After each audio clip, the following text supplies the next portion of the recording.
Bismillahirrahmanirrahim. Assalamualaikum warahmatullahi wabarakatuh. Kembali lagi bersama Bunda Tria di pelajaran Bahasa Indonesia. Sebelumnya kita sudah membahas apa itu pengertian, tujuan, dan ciri-ciri dari teks deskripsi. Sekarang kita akan membahas kelanjutan materinya. Kita akan membahas struktur teks deskripsi, ciri kebahasaan, dan juga jenis dari teks deskripsi. Kalau gitu, yuk kita mulai. Struktur teks deskripsi.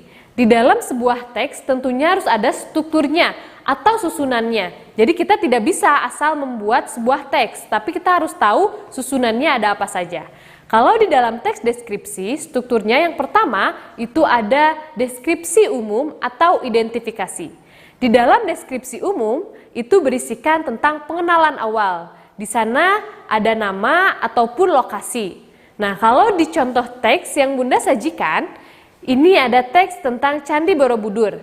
Di sana ada pengenalan nama tempatnya dan juga pengenalan lokasinya. Bisa dilihat ya. Nah, kita maju ke paragraf selanjutnya. Nah, paragraf yang kedua ini kita bisa sebut sebagai deskripsi bagian. Deskripsi bagian ini berisikan gambaran rinci atas suatu objek tersebut gitu ya. Jadi pemerincian atas objeknya. Jadi kita akan menjelaskan atau menggambarkan lebih rinci dan detail lagi tentang objek tersebut di bagian deskripsi bagian.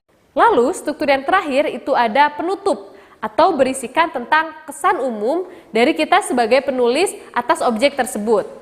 Jadi bagaimanakah komentar atau kesan kita terhadap objek tersebut. Nah, itu ada di bagian ketiga. Itu dia 3 struktur dari teks deskripsi. Bagaimana? Mudah bukan?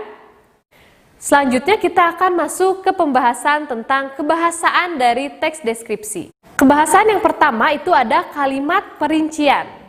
Kalimat perincian ini adalah kalimat yang isinya merupakan penjelasan, uraian atau berupa perincian lebih detail dari kalimat utama dalam paragraf tersebut. Contoh kalimatnya, ada kalimat yang masih umum, belum rinci. Ayahku adalah ayah yang baik. Ayah yang baik di sini masih bersifat umum. Lalu kita rincikan. Rinciannya bisa seperti ini. Dia adalah sosok yang bijaksana, lembut tutur katanya, dan suka menolong sesama. Nah, kalimat itu adalah kalimat perincian atas kalimat umum yang sebelumnya. Nah, itu yang dimaksud dengan kalimat perincian. Bahasan yang kedua itu ada penggunaan kalimat yang menggunakan cerapan indera atau yang melibatkan kesan indera. Nah, teks deskripsi berisi kalimat yang seolah-olah dapat dilihat, didengar, atau dirasakan. Nah, contohnya seperti ini.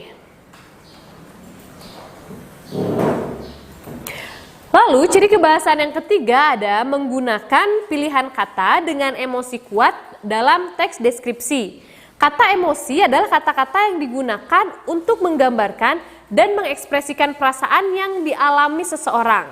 Teks deskripsi juga menggunakan kata-kata dengan emosi kuat. Contoh teksnya, gunung nan indah.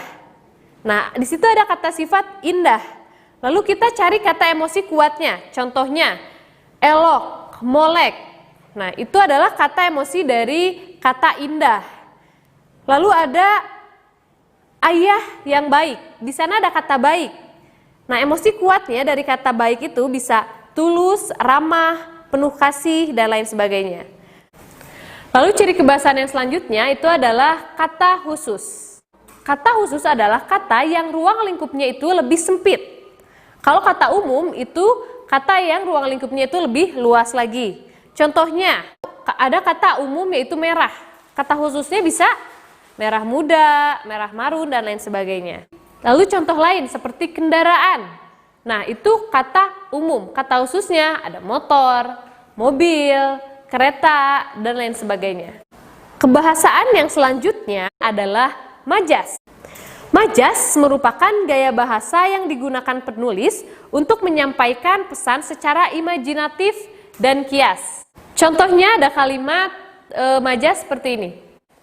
Daun melambai-lambai di tepi pantai. Nah, itu adalah majas personifikasi.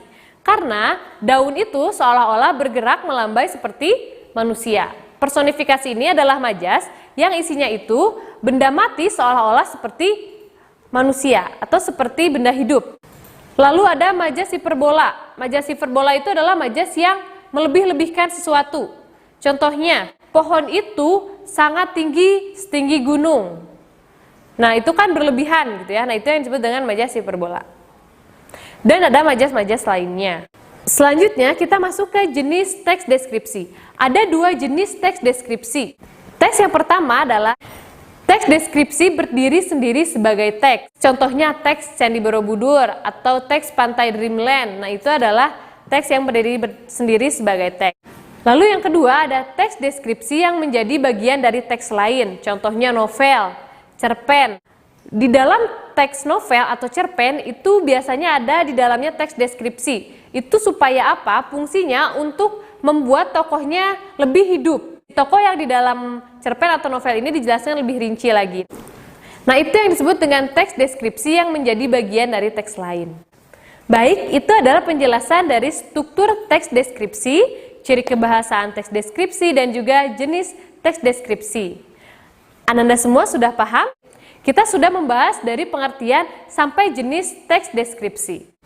Itu dia materi yang Bunda sampaikan kali ini. Semoga Ananda semua bisa memahami materinya dan materi ini menjadi manfaat untuk Ananda semuanya.